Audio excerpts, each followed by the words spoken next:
Hi friends, டிஎம்கேவை கடுமையாக attack பண்ணி தளபதி கிட்ட இருந்து ஒரு பிரஸ் நோட் வந்திருக்கு. அதாவது மோடி அவர்களோட தலைமையில நடைபெற்ற நிதி ஆயோக் கூட்டத்தில் ஸ்டாலின் அவர்கள் பங்கேற்றது குறித்து தான் தளபதி இந்த ஒரு விமர்சனத்தை வச்சிருக்காரு. அதாவது இவ்வளவு வருஷங்கள் அந்த கூட்டத்தை அவாய்ட் பண்ணிட்டு இப்ப மட்டும் அதுல கலந்துகிட்டதுக்கான காரணம் என்ன? தமிழக மானத்தை அடகு வைத்து பாஜக அரசிடம் தலை வணங்கி திமுக தலைமை அடைக்கலம் புகுந்துள்ளது. அண்டு திமுக பாஜக இடையேயான மறைமுக கூட்டணி இது மூலமா வெளியில வந்திருக்கு. அண்டு சடனா இந்த மாதிரி போய் சந்திக்கிறதுக்கான காரணம் அமலாக்கத்துறை ரைடு தான். ஆல்ரெடி டாஸ்மாக் மீதான இடி விசாரணைக்கு எதிராக உச்சநீதிமன்றத்தில் தமிழக அரசு மேல்முறையீடு செய்து இடைக்கால தடை வாங்கியது. பட் அது நிரந்தர தடை இல்லை என்பதால் எங்கே பேசினால் விசாரணை தடுக்கப்படுமோ அங்கே பேசியாக வேண்டிய சூழல்.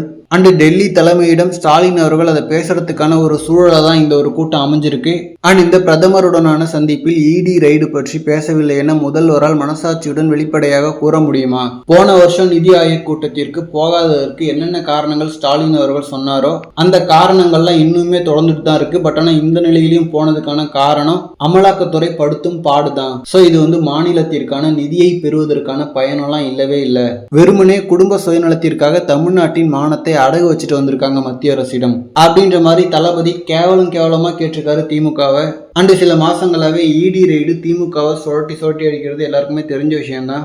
ஆல்ரெடி நிறைய பேர் ஓடி ஒளிஞ்சிட்டு இருக்காங்க. ஸோ அதனால இந்த ஒரு டார்ச்சர் எல்லாம் ஸ்டாப் பண்றதுக்காக தான் வேற வழி இல்லாம போயிட்டு சரண்டர் ஆயிருக்காங்க. ஸோ இது சம்பந்தமா சோசியல் மீடியா ஃபுல்லா டிஎம்கேவை பயங்கரமா கலாய்ச்சிட்டு இருக்காங்க. ஓகே ஃப்ரெண்ட்ஸ், இதை பத்தின உங்களோட கருத்துக்களை கமெண்ட்ல சொல்லுங்க. அண்ட் இந்த மாதிரி தளபதி பத்தின ஹாட்டான அப்டேட்ஸ்க்கு நம்ம விஜய் ஃபோர்ட் சேனலை சப்ஸ்கிரைப் பண்ணுங்க. தேங்க்யூ.